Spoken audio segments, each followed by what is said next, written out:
Hey guys, Dr. Clayton Roach from Adjusting Attitudes. Today I want to talk to you about a very important concept. In order to build a great practice, you need to have staff meetings. And that's something that, if time gets a little congested, that, a lot of chiropractors tend to put aside and say, well, this week we won't have a staff meeting. The more staff meetings you put aside, the more chaos tends to build in your practice. So what we've done in our practice, we've incorporated a very regimented staff routine schedule. So what that means is that we've basically marked out our calendar in terms of what we're going to be covering at each staff meeting. We hold them once a week, and it's usually at the time where everybody in the office is there, because there's certain times during the week that not every staff member is there. So we make sure that our staff meetings, everybody is attending. The ones that aren't attending are getting a briefing after the staff meeting on another day by my office manager, and my office manager covers everything that was covered at that staff meeting.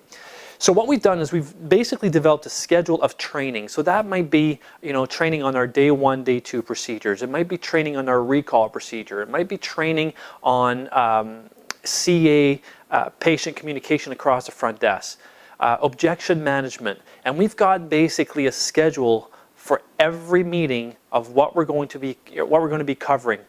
We also have set aside meetings where we're doing a little bit of philosophy, inspiring stuff. We might show a YouTube video, but we have a schedule for our staff meetings.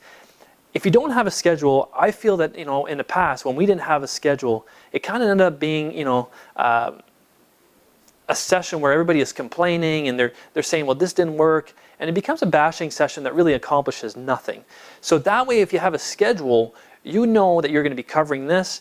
It's worthwhile, it's applicable. If you're training on it, it means that there's a purpose to it, and it's going to benefit your practice afterwards, because there's nothing better than having staff that's properly trained and know what to say. So we always start off our meetings with the wins of the week. So I go around the circle and everybody goes through their wins of the week. So they mention something that happened. It's got to be business driven. Not that I mind them talking about their personal life, but the wins of the week are dedicated to business. Then my office manager / PR person goes over the marketing activities that are going on in the practice.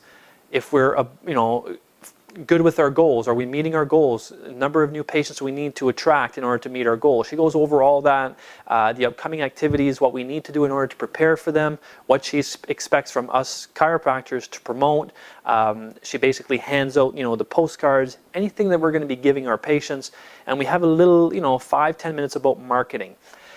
Then what I do is I basically talk about, how I viewed the practice that week. If I saw anything that, I didn't agree with, I basically, do a little call out to someone that went the extra mile. That could be a staff member that, reached out to a patient. Whatever it is, I tell them about, if it's not my win of the week, I'll usually go the extra mile in saying, something about a patient that mentioned something that had, somebody that had a life-changing event with chiropractic, a great testimonial. And then we go into the training. So again, it's very important that you are regimented with your training. You are the leader in your practice. If you're not showing up as the leader, someone else is going to lead your practice.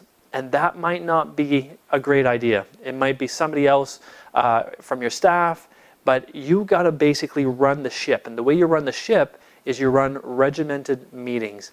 And again, one of the things, a cool thing that you can do is every quarter, you can remind your staff about your yearly goals and where you are at, at the quarter level, at each quarter, reminding them that we have a yearly goal, yearly goals that we want to achieve, and always, you give them the carrot in front of their nose in terms of saying, here's where we need to be, here's where we're at.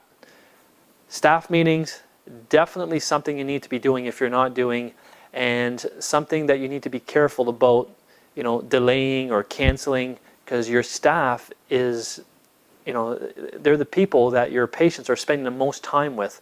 They need to be trained, and they need to have a philosophy that's congruent to yours, similar to yours, so that you can grow together. Dr. Clayton Roach from Adjusting Attitudes, take care.